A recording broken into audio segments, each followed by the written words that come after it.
Right. Okay, so I'm gonna show a bunch of things and do a little bit of talking, and we're gonna have a discussion again here in a couple minutes. You can go ahead and grab a seat or whatever. I got to show some stuff, but we're gonna have a discussion in a little bit after I show you. What I'm gonna do is I'm gonna explain everything. If you want to stay up here with me, you can. That'd be great. I'm just gonna go through these different things. I guess unless you want to sit down, so it's fine with me. All right. So what happens is this guy William McDonald. He was military. He was a Marine. And he was an investigator as well. And he ended up working in detention center in Florence in his retirement. But he was military, trained military. So he was intelligence. And he was connected with a couple other people that were in the intelligence field. So we're talking with where the Marines work with the CIA and different intelligence agencies to gather information. So no, you can stay. You can stay. You explain it is that this guy here, Leonard Stringfield, you never heard of him, and I never had heard of him, but he was an intelligence officer that literally gathered all the information on downed craft that we didn't know who they were from. And so he has manuals that cost hundreds and hundreds of dollars on Amazon because the government has taken everything off. So I was able to find a couple of different books that are gone, but they were expensive, but I grabbed them. And this guy was completely turned counterintelligence, which means now that he has gathered all this information, he has to lie. He has to literally change the narrative because of his job, right? But he gathered information, and he gave this guy William McDonald a call before he passed. And so they spent a month or two on the phone, and he explained everything that really went on. Gave them all the names of the people that he had interviewed on the government side, which would never be released, right? So he gives out all the names. And so you can watch all these videos on YouTube because they came up. And I don't know how long they'll stay up. But the information of the Marine being an investigator and gathering information, he was able to go to 28 people that were at Roswell that worked on all this when it happened, and interview them all. And that's where you get everything you got here is based on this guy interviewing deathbed confessions of military people. Do you understand what I'm saying? Okay, so 28 people collaborated this whole storyline and narrowed it down to 8 people out of the 28, which if you talk to a cop, that's pretty good. If 28 people witness something, if you can get 8 people to agree on the same thing, even though all 28 people were there, it's bizarre trying to get to the bottom of something. So if you get 8 people that exactly corroborate everything, he did that. Now, he just passed away. So the reason I got all these is because I could never find these things. This was all based on the fact that I knew somebody who was part of the family on the ranch where these things hit. And they told me what really happened, how they were threatened and how they took bodies away, and that this wasn't a weather balloon. These were ships. These were craft. And they weren't round discs either. Because there was kind of confusion because there was a couple of different sites that came up at the same time. It ends up that they're all the same incident, and there was portions of things that hit were in different areas. So one was in Corona, one was northwest of Roswell, and so you trace all the names, and you get like 100 people, and you narrow it down to 28, and then you narrow it down to 8. That's the kind of the backstory of this. If you didn't want to spend your time investigating like I have for 2 weeks. And for years, to try to get to the bottom of this. Now, the reason I'm doing this is that we as spiritual people, we call ourselves spiritual people, right? But we also have a mind, we have emotions, we go to work, we deal with things, we deal with discrepancies. So what we intend, like we work really hard because we want to buy a new car. But during the year, we're doing everything right, but the refrigerator goes out. And then your kid decides he wants to go to an expensive school rather than the one that was a freebie. Take the scholarship, buddy, No, I want to, So what happens is there's discrepancy. So you're on a track, and then all of a sudden things happen, and those discrepancies, you as a spiritual person want to know, okay, why did this happen?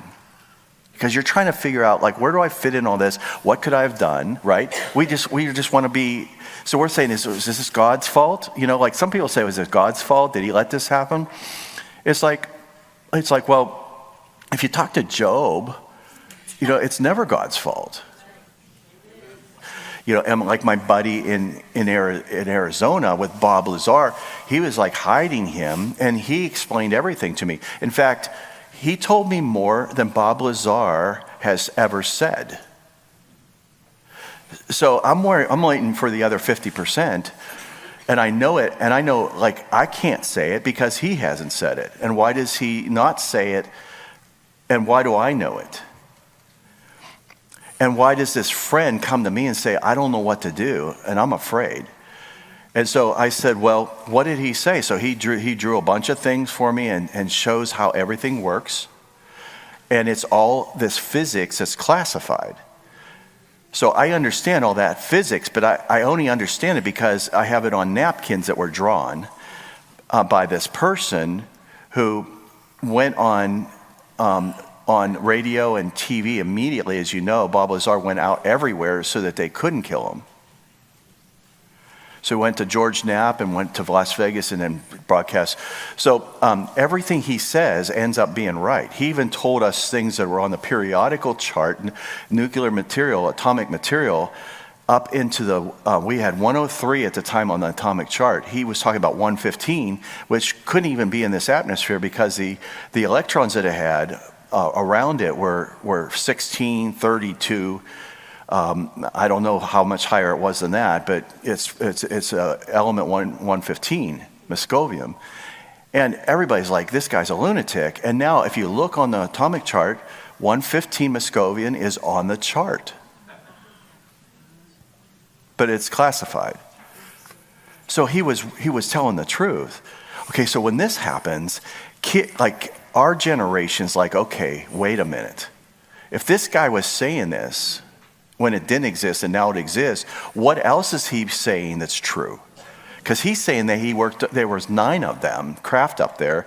He worked on the sport model, which is this one right here. He actually had this made, and I got it. So this is the one he worked on. It's called the sport model, and he only worked on the propulsion system. So he explained the propulsion system, which I understand how it works. But the thing of it is most people right now in this room don't maybe even believe this way, which is, your choice, right? But I understand the propulsion system because I've actually watched them fly. I've seen them in broad daylight. And so I know people that have worked on them. Okay, so I'm not here to prove if this exists or not exists. What I'm saying is like in this generation, I call it the revealed generation because we're going to be, there are a lot of things that have been hidden from us for many, many years. Some of it, thousands of years, is going to be revealed. But the narrative that it's going to be released with is going to be deceiving. And that is from the mouth of somebody at the top in the Pentagon that has said that to me. And there is others that I have not met that have said it, that are even higher than that. So how do you deal with this stuff in your church? This morning, they're just releasing the documents to show that the election was stolen, and they have all the data. They're releasing it this morning. Okay, no, wait a minute. How many people in the church were like wondering, like, well, why didn't Trump get in? Because in their mind, like, God wanted him in, and he didn't get in. So what happened? So were people wrong because they said that he was supposed to be in? Okay, see, because our theology is wrong about God's will, because it's conditional. Because Paul said to Timothy, you know those prophecies I gave you? Well, obviously they hadn't come to pass yet, because he said, wage war. Take those prophecies and wage war with them. Well, why would he have to do that if it was in stone and that's what God wants? When Paul said it over him, why hadn't it happened? Because it was conditional. Timothy had to do it. So this morning, we have to give all of you, this generation, the children, we got to give them the information that's the truth, even at the church level. Because there are church people, there are ministers that you know who have contacted me and said, Kevin, I was at this tent meeting helping so-and-so, and you would know who it is. And when I got home, this craft was over my house, and took a picture and said, what is this?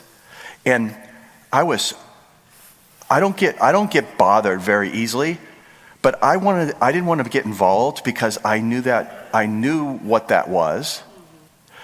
And all I wanted to do is type to her, run. But I didn't do anything. And she's gone. She's disappeared. She's not on Facebook anymore. I didn't do anything, because the craft that I saw, I knew that was part of a government project. But it looks like it's an alien ship. And I thought, well, how many people really, like when they encounter a being, how many people think that's something that it's not, even though it's there? But we all want to label it. So at a church level, we try to process, okay, why do these things happen, and why are they not prevented? Why is it that God could say something and then it not happen? And then we find out that everybody was cheating, and God didn't step in and stop the cheating. And so then we have to reevaluate, well, how does God interact with us? And that is that Jesus responded to people's faith, right? So he wanted you to take a step toward him, right? And then he gave you more. But if you didn't take a step forward, he said, well, it hasn't been given to them, it's been given to you. Remember when he said that? The parable of the sower? They didn't understand, so they pulled him aside. Can you go over this again? You know, I was texting on my phone. Peter was texting on his phone. Like I missed it. So he explains it, and the lights went on, right? Just like this morning, the lights are going to go on. And when the lights went on, their reaction was this: why didn't you go out and tell the world? Okay, do you realize that he had just done that? Right? He had just preached to the crowd, pulled them aside, and Jesus went over it again. And if you read what he said out there and what he said to them, it was really the same thing, except he went into a little bit greater detail, right? But he did that to them because it's what they needed, and then he restricted the public from knowing. He didn't go back out to the public again. He said it wasn't given to them, it was given to you. Why would he do that? I've had that told to me by government officials, that people aren't ready for this. I was told by a high-ranking person who actually was designing the weapons to take these things down, and they gave up. He said we were using F-15s. He said they would know that we were targeting them and slide 60 miles across the sky out of the range of the radar and the tracking. So there was a clip on the tracking and also the targeting. So you had to bring the nose of the aircraft to a certain area. So now we have better stuff that we can do probably 360. But at the time, these things knew. He said, we gave up. We could not shoot them down. They seemed to know what we were doing before we would do it.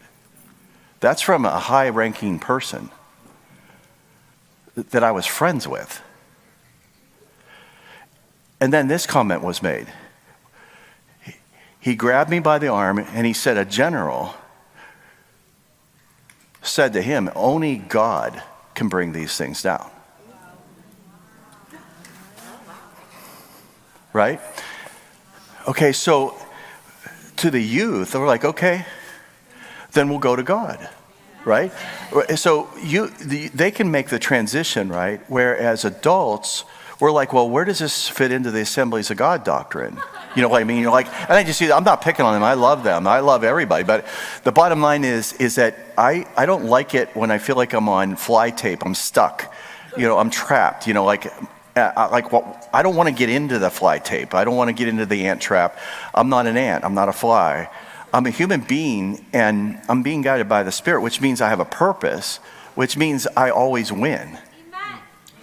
In every situation. So, that's good. Okay, so this right here is technology, but it's on a lower level. But you can use this for all the different levels of physics. So this is a light bulb. It's levitating, and it's also energized wirelessly as well. So it's just floating on that platform, and then so this is happening.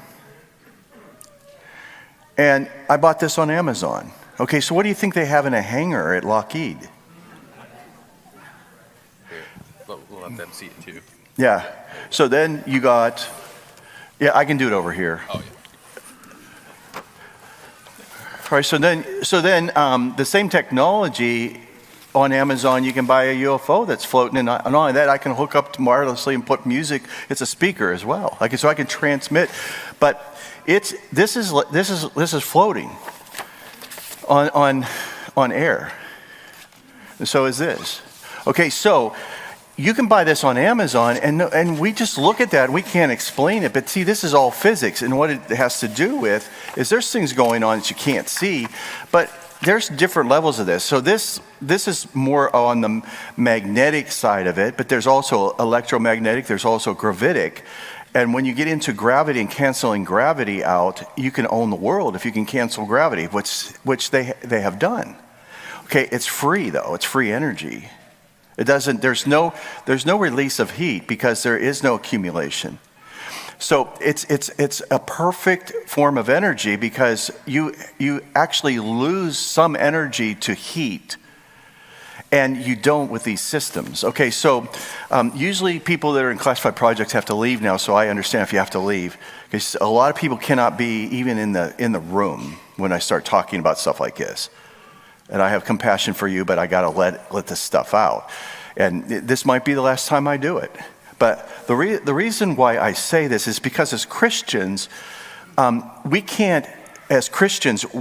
don't look into science because that's not, just like we don't look into government because that's not of God. It's like, well, then all of a sudden it's of God now because it's working your way.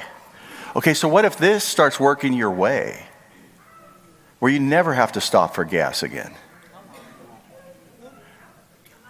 And not only that, I can transfer electricity to your house from my house wirelessly. Well, Nikola Tesla said he could do it, and then all of a sudden he's out of the picture, poof, and all his books are missing.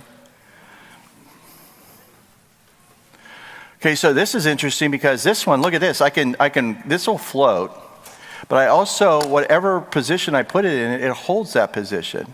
So, of course, it's not going to behave now because it's a UFO and it doesn't like me. But anyway, I just bought this. It's the first time I've even messed with this. But the bottom line is that this one is set up as a UFO, but it operates. Maybe somebody with more patience can come up here and help me.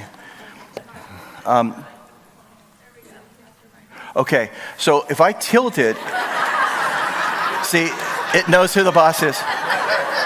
Okay, so I know that a lot of people can't see this, but when you tilt this, it stays at that tilt. It'll still spin. It will not change its bank. So this is how the UFOs work, but in a different way. So this is technology that exists. So my problem is I bought all the books of all these people up here. They have things out that have been taken since they joined the intelligence agencies. But they had books out, and then so they were the guys they grabbed, the physicists and everybody that they grabbed, and developed all these projects, and with your tax dollars. But then they're not released for public consumption though. But you can buy this on Amazon.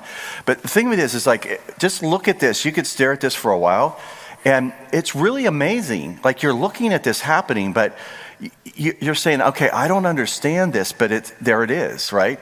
Okay, so what if that happens in your backyard or beside your airplane?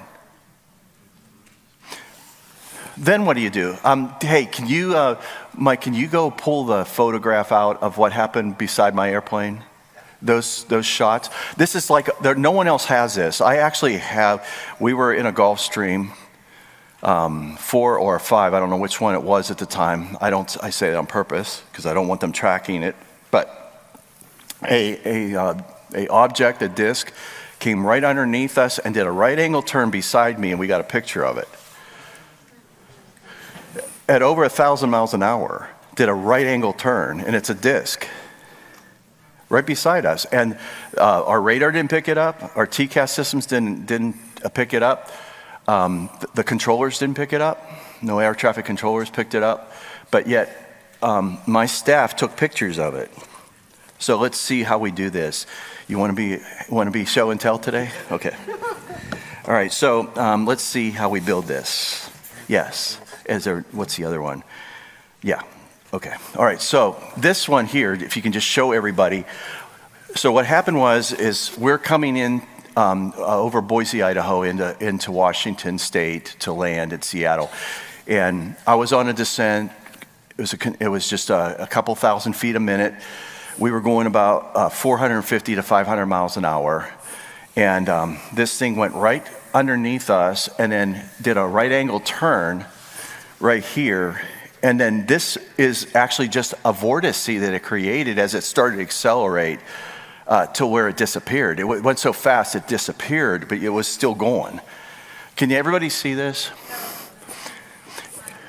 Okay, so this is us coming in. So the Gulfstream is a very big, sophisticated aircraft, and it went right underneath us and shot like this, and it happened just like this. This thing came in at 1,000 miles an hour and did a right angle turn. Okay, so what it left was the vortices of the air being disturbed, and that is not a normal aircraft. That's something you'll see in the air, that vortice like that. Those are shock waves of it going through Mach numbers. Okay, so here is a blow up of that portion of it as it accelerated. So you can come up and look at this on the break.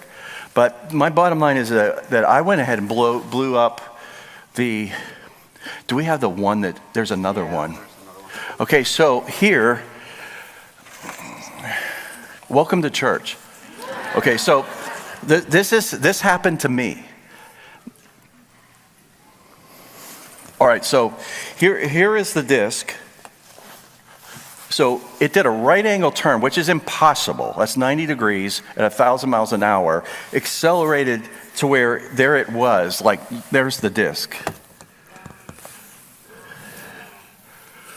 So I got that blown up because I figure most of you need even more help. So here's the last Mach number it went through before it accelerated into invisible. There's the disc, and this was the last Mach number. But these are just in a couple hundred yards, blowing through Mach numbers. So an aircraft to break the speed of sound, it takes a little bit of time. The first one's the hardest, but then after that, they come pretty quick if you have that aircraft. All right, so can you see this? All right. Okay, so this one was taken from 45,000 feet. So you can see the wingtip of the airplane. And this, is Elon Musk. Okay, so that's what a rocket looks like that's going a couple thousand miles an hour. Okay, but look at that. And that thing, it looks kind of slow, but we're at 8 miles up, and that thing's going it's almost in space by this time. But it came by the aircraft as we were flying. So, all right, see that? Okay, so that's explainable, right?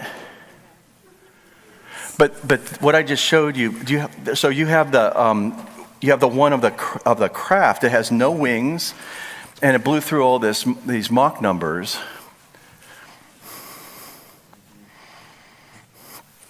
And then disappeared. So it went bang, bang, bang, and then it's still going, but you can't see it anymore.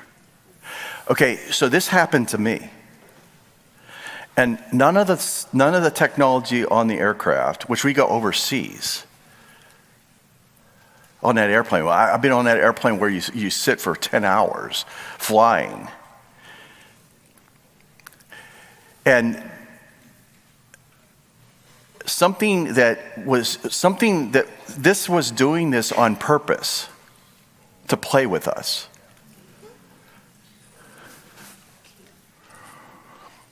So how does something do that? Number one, why are the pilots still alive inside after doing that? And what kind of technology is that? So what are the occupants? What is the technology? And why were they mocking us?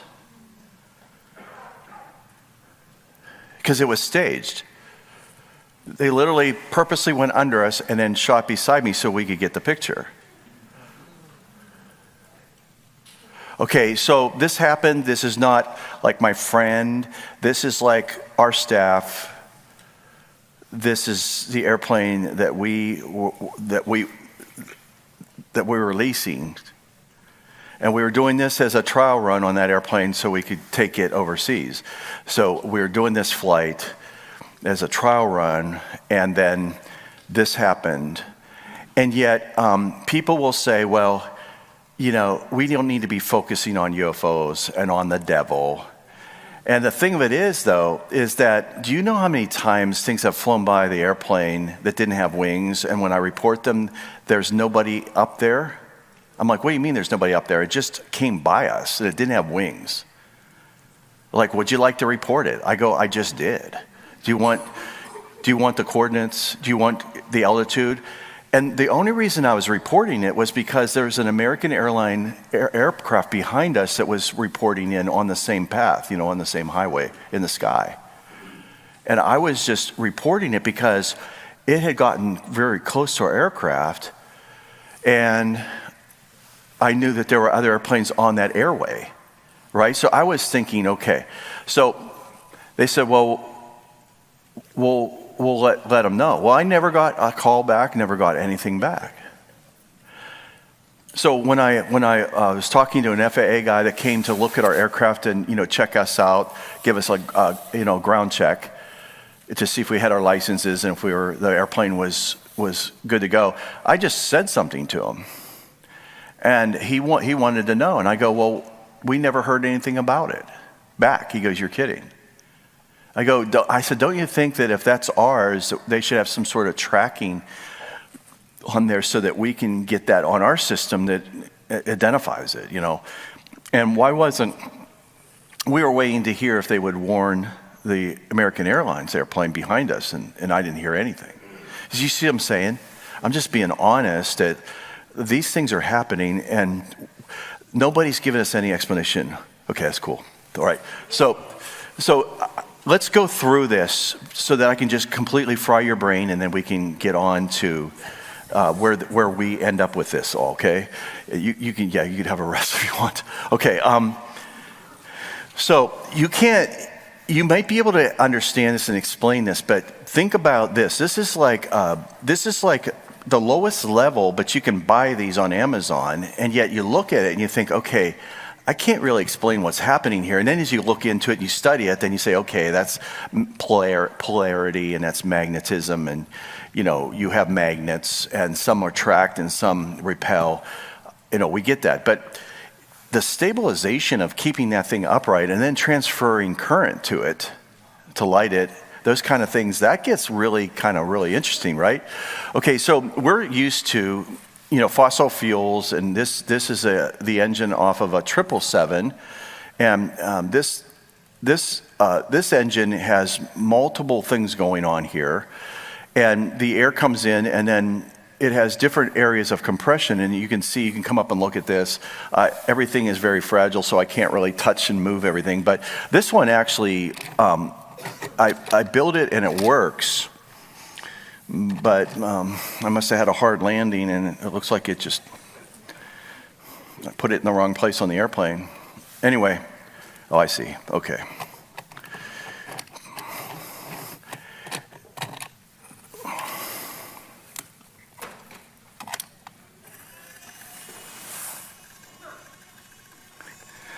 All right, so that's the technology we have now. So if you can see, this thing is like a $20 million engine. You can live in this. It's so 777 is so big, you can live inside this engine. I wouldn't recommend it. But it has multiple stages of compression. So what happens is the air comes in, it's a high bypass, but air comes in and it starts being compressed in these different stages. So they're counter rotating and they compress. So the blades are shaped so that each compression stage, you got usually 3 or 4. Our airplane has less than this, but it has a couple stages up at front. Then you have a hot section in the center, which is where they introduce the fuel, and they make it an environment so that it'll explode. They atomize it, the fuel, spray it in there, and then they have compression, then they have explosion, and then they have more compression. It kind of comes back out the back. So when you think about it this way, you think about the contrast of 60 below up there. So like when we came in here, it was 66 below up there. So you have that much temperature difference because you have 60 below centigrade, and then you have 700 degrees centigrade coming out the back. And our engines are 7 feet long, so it goes from 60 below to 500 or 600 above, in just that many feet, because that's our technology, right? That's the fossil fuel technology of compression and airflow and things like that. So airplanes, when you think of an airplane, you think of airflow over surface, and it creates the lift and the stability and the flight characteristics, right? So we know it that way. So this engine is like what you know, but I probably told most of you probably didn't know half of what I just said until now. So I was able to explain something to you that you didn't even understand about how a jet engine works. Okay, so the idea is that you compress air and you only route it a certain way. So it only has one choice, and that's out the back. So you bring it in there and you squeeze it and crush it and explode it, and you only allow it one way out, but the way out is so that it comes out hotter, faster than it came in. Okay, and the engine's designed to do that. This is magnificent. Okay, so you just need 2 of these to do a 777, right? Okay, so we understand that if like we have this, okay, there's certain things you're going to need, right? Just like with a plane that has wings, you're going to need airflow over it. Okay, but in a vacuum, like where they're in space, or where there is no gravity effect. If you negate gravity by a field, which you can do, then you become weightless. But not only that, you can get rid of drag.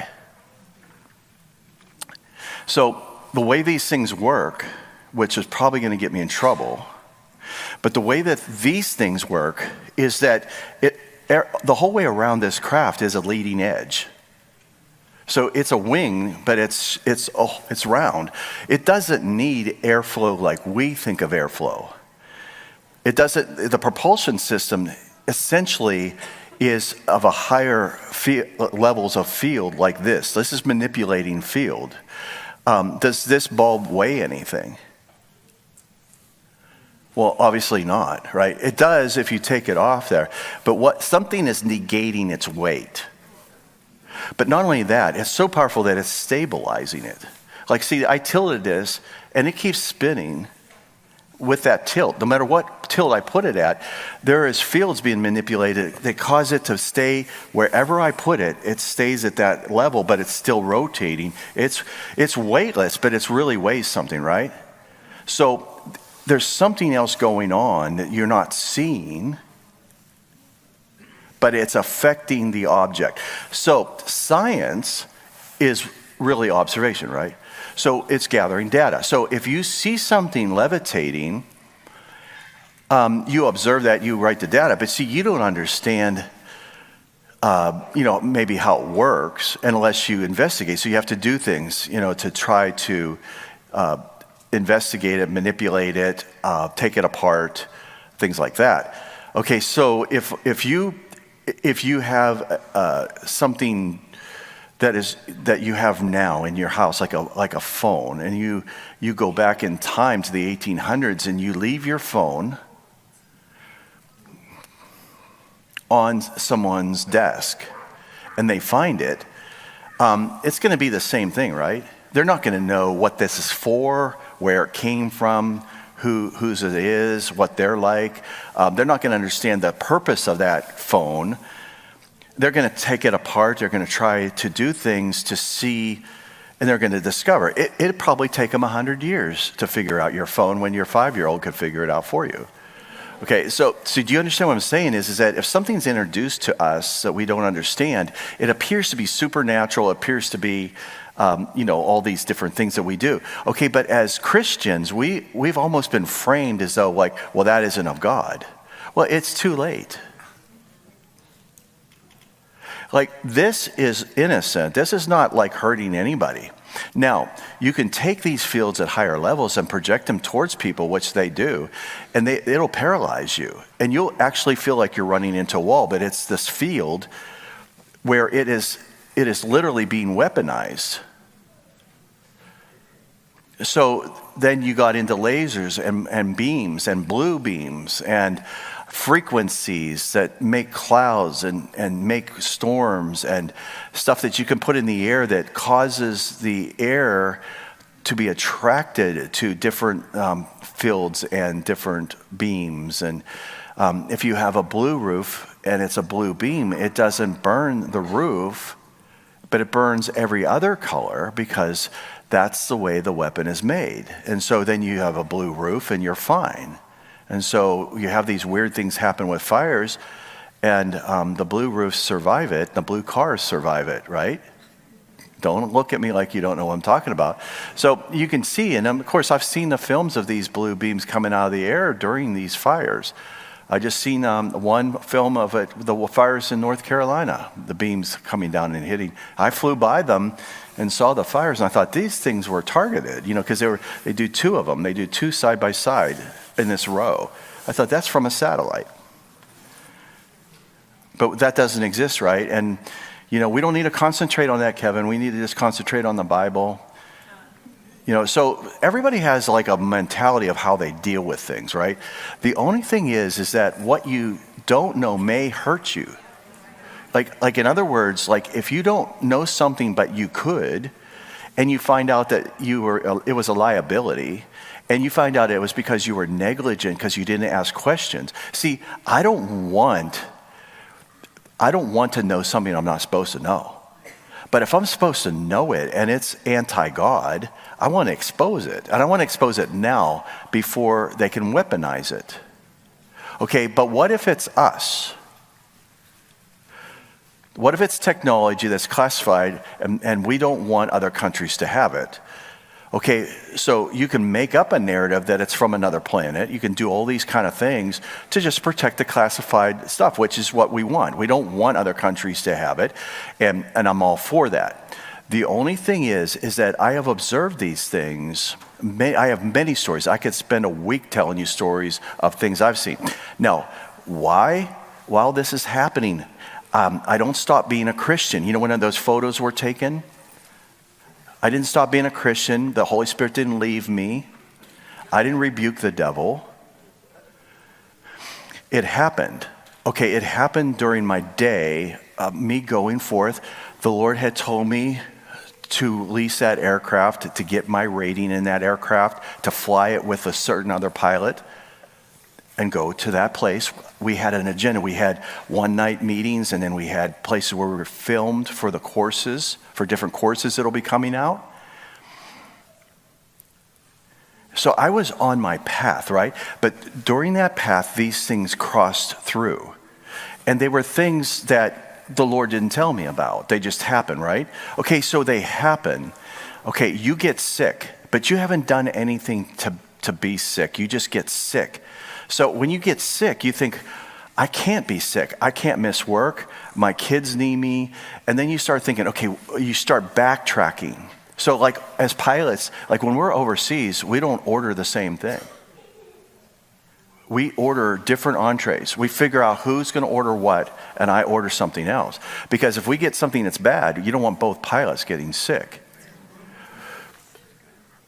Right? But I don't blame God for bad things that happen to me, because Job learned that lesson. In each paragraph, in each chapter of Job, all those bad things happened because Satan went and did things. But Job didn't know it. But it says in each paragraph, Job did not sin by blaming God. It says that. So that's the key to the whole book. I could save you time, you know. The whole idea was that God didn't do that, but he allowed it because he had more confidence in Job than he did in Satan's power. And he said, he picked the fight. Job didn't know that God had picked a fight using him. Do you understand that? And I don't know that Job ever knew until he went to heaven what really happened, right? But the fact of it was is that he doesn't have what we have, and yet he was able to rightly divide the truth and say, this was not God doing this. And his approach, he said in all these things, Job did not sin by blaming God, right? So that was the whole idea. However, I was doing God's will, but this still happened. Okay,